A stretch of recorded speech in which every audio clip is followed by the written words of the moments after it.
For the first time, I wanted to call Ethan and ask where he was. But what right did I have? I was the contract wife, the woman who would leave once the terms were fulfilled. So I stayed awake until dawn, slept badly, and went alone to my scheduled prenatal checkup. I had just taken a photo of the report for Chloe when Ethan appeared in the hospital corridor, breath uneven, as if he had run all the way there. I almost smiled. "Ethan, can you please be considerate of a lady?" The little joy in my chest froze. Did we not agree you would call me and let me come with you? "Hello, Miss Reed. I am Vivian Lane, Ethan's friend." I nodded and left, too tired to ask why they had arrived together. That evening, Ethan came home early. I was eating apple slices on the sofa when I gave him my answer. "Ethan, I agree to what you said. If the baby was a son, we would separate it after birth and never meet again. If it was a daughter," I said lightly, "we could simply have another child." His face changed, but he only answered after a long silence.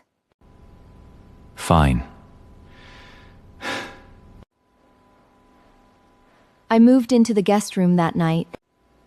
Half asleep and thirsty, I passed the attic and saw light under the door. Inside, Ethan knelt before a small chapel shrine, back straight, expression terrifyingly devout. Merciful God, please give me a daughter. If you grant my wish, I will rebuild this chapel and restore every statue in gold. I stood frozen at the attic door with one hand on my stomach. Had Ethan gotten the script wrong? We had clearly agreed on a son. Yet the man who had coldly demanded an heir was now begging heaven for a daughter. A dangerous thought cracked open inside me. Maybe Ethan Blackberg, that silent stone of a man, cared more than he admitted. He heard me and turned. Before fear could silence me, I blurted out the worst possible question.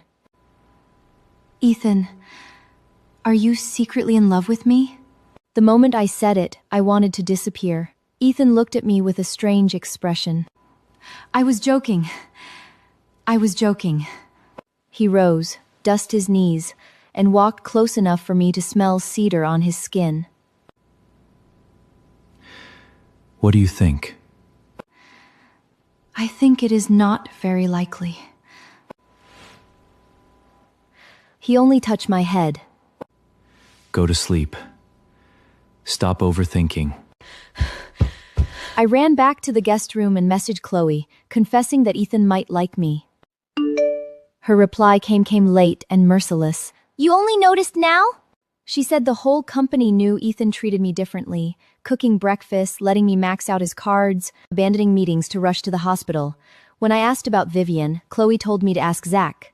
So I did. Zach laughed through a voice message, then finally corrected the misunderstanding. Vivian was not the girl Ethan had loved abroad. She was a childhood friend whose family had tried to match them, and Ethan had refused for years. When I asked who the real girl was, Zach fell silent and told me to ask Ethan himself. "Ethan told me to ask you, who is she?" The white moonlight had no face yet, but for the first time I wondered if it might mine. The next morning, hunger dragged me out of bed. Ethan was in the kitchen, frying eggs with a steadiness that made domestic life look like surgery. Awake? I nodded. Breakfast was already waiting. Toast, eggs, milk, fruit, all made in small portions because pregnancy had ruined my appetite. The silence between us was awkward, until I finally asked about the attic. "Do you really want a daughter?" He asked why I was asking, and I told him I had seen him praying. He tried to call it an accident. "But you clearly said you wanted a son." I said it casually. "So, which is it?" When I pushed him to choose, he looked at me with an intensity that made my fingers slip on the fork. Either is fine, as long as you give birth to it. The sentence hit me harder than any confession. In the car to the hospital, I caught him searching pregnancy precautions and saving baby products like a man preparing for battle. He held my hand through the maternity ward while nurses whispered that Mr. Blackwood had become sweet. After the checkup, I finally asked the question that mattered. Ethan, back when you studied abroad, who did you like? He said it was a very stupid girl who lived entirely in her own world and never noticed him. Apparently haven't changed much since college. He had pursued her in sophomore year, then given up because he thought she liked an older student. The older student had been a fan fiction writer I followed for updates. That girl was not me, was it? Ethan said nothing. His face answered everything.